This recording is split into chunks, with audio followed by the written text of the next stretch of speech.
Assalamualaikum warahmatullahi wabarakatuh. Perkenalkan, nama saya Anies Listewati dengan NIM 2448820 11100019 dari kelas B. Di sini saya akan menjelaskan tentang materi integumentum, THT, dan mata. Pengertian integumentum. Integumentum adalah sistem penutup tubuh yang mencakup kulit dan struktur tambahan atau turunan kulit atau disebut dengan derivat, yang berfungsi sebagai pelindung tubuh, sensorik, ekskresi, dan pengatur suhu. Struktur kulit yang pertama, epidermis, yaitu lapisan terluar dari kulit, tersusun dari sel-sel epitel berlapis gepeng, tidak memiliki pembuluh darah, mengandung sel melanosit atau penghasil melanin, fungsinya perlindungan terhadap infeksi, sinar UV, dan kehilangan air. Yang kedua, dermis, terletak di bawah epidermis, tersusun dari jaringan ikat padat, mengandung struktur penting seperti pembuluh darah dan saraf, kelenjar keringat, kelenjar minyak, folikel rambut, otot penegak rambut, dan reseptor sensorik. Yang ketiga, hipodermis atau subkutis, lapisan terdalam kulit, tersusun dari jaringan lemak dan jaringan ikat longgar, fungsi bantalan pelindung, penyimpanan energi, dan isolasi suhu tubuh. Struktur turunan kulit atau derivat. Yang pertama, batang rambut. Bagian rambut yang muncul di permukaan kulit terbuat dari keratin keras. Yang kedua, akar rambut. Bagian rambut yang tertanam di dalam kulit, di dalam folikel. Yang ketiga, folikel rambut. Struktur tempat rambut tumbuh dikelilingi oleh jaringan ikat dan sel-sel epitel. Yang keempat, otot penegak rambut. Otot kecil yang melekat pada folikel rambut saat berkontraksi atau misalnya saat kedinginan atau takut, menyebabkan rambut berdiri tegak atau merinding. Yang kelima, kelenjar minyak. Melekat pada folikel rambut, menghasilkan sabun, yaitu minyak alami yang menjaga kelembapan kulit dan rambut. Yang keenam, kelenjar keringat ekrin. Kelenjar berbentuk tabung spiral mengeluarkan keringat langsung ke permukaan kulit melalui pori-pori, berfungsi dalam pengaturan suhu tubuh. Pore of sweat gland duct, lubang kecil di permukaan epidermis tempat keluarnya keringat. Struktur sensorik yang pertama, hair follicular receptor. Reseptor sensorik yang mengelilingi folikel rambut mendeteksi gerakan atau sentuhan ringan pada rambut. Yang kedua, Pacinian corpuscle. Reseptor sensorik tekanan dan getaran. Terletak lebih dalam di dermis atau hipodermis, berbentuk bulat dan berlapis-lapis seperti bawang. Pembuluh darah dan saraf terlihat pembuluh darah merah atau arteri dan biru atau vena yang berada di dermis dan hipodermis.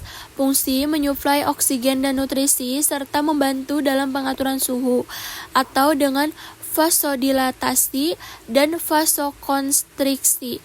Struktur THT. Yang pertama, telinga. Telinga terdiri dari 3 bagian utama.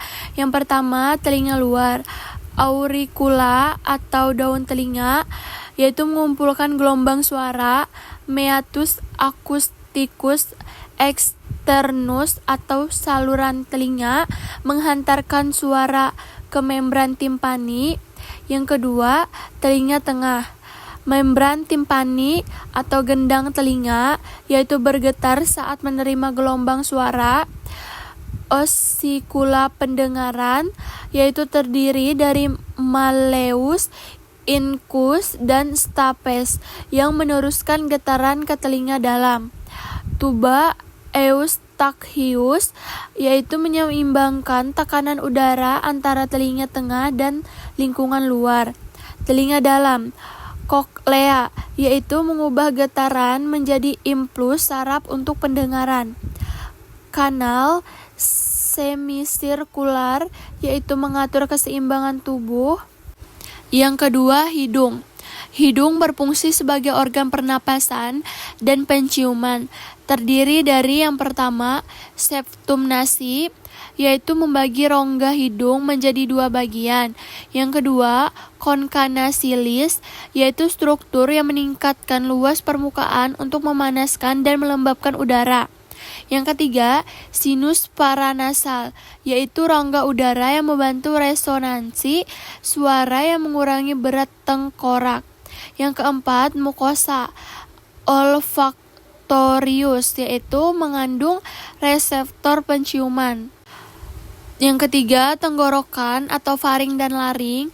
Tenggorokan merupakan saluran yang menghubungkan rongga hidung dan mulut ke esofagus dan laring. Yang keempat, faring. Yang pertama, nasofaring, yaitu bagian atas yang terhubung ke rongga hidung. Yang kedua, orofaring, yaitu bagian tengah yang terhubung ke rongga mulut.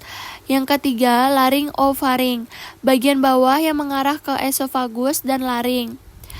Yang kelima, laring. Yang pertama, vita suara atau vokal, menghasilkan suara saat bergetar.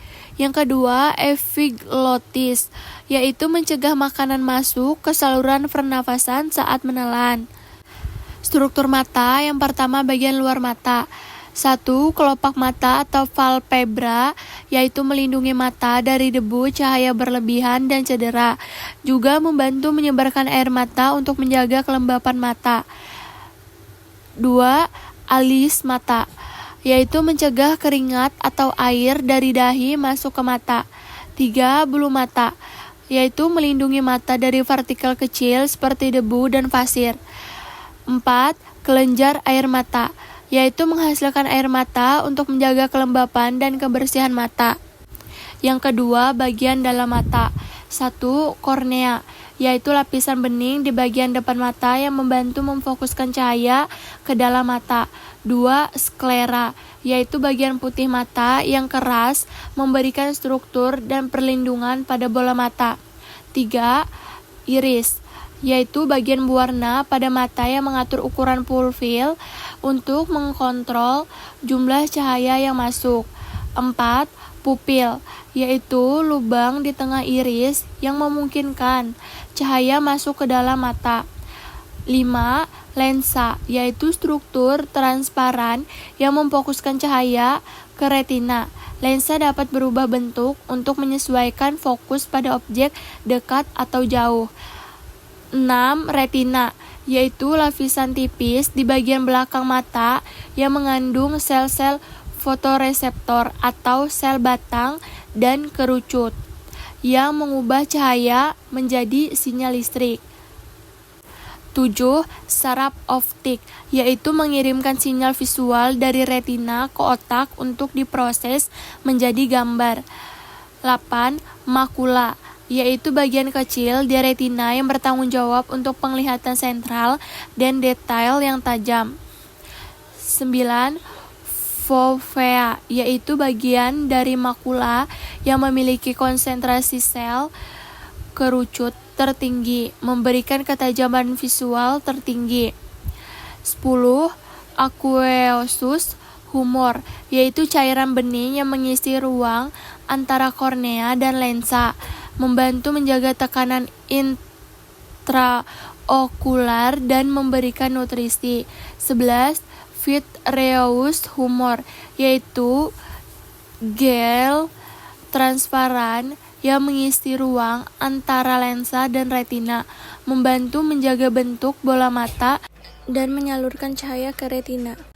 Cara kerja mata dalam melihat. Yang pertama, cahaya masuk melalui kornea yang membiasakan cahaya ke dalam mata. Kedua, iris mengatur ukuran pupil untuk mengontrol jumlah cahaya yang masuk. 3. Lensa memfokuskan cahaya ke retina. 4. Retina mengubah cahaya menjadi sinyal listrik melalui sel fotoreseptor. Kelima, saraf optik mengirimkan sinyal ke otak yang kemudian memprosesnya menjadi gambar yang kita lihat.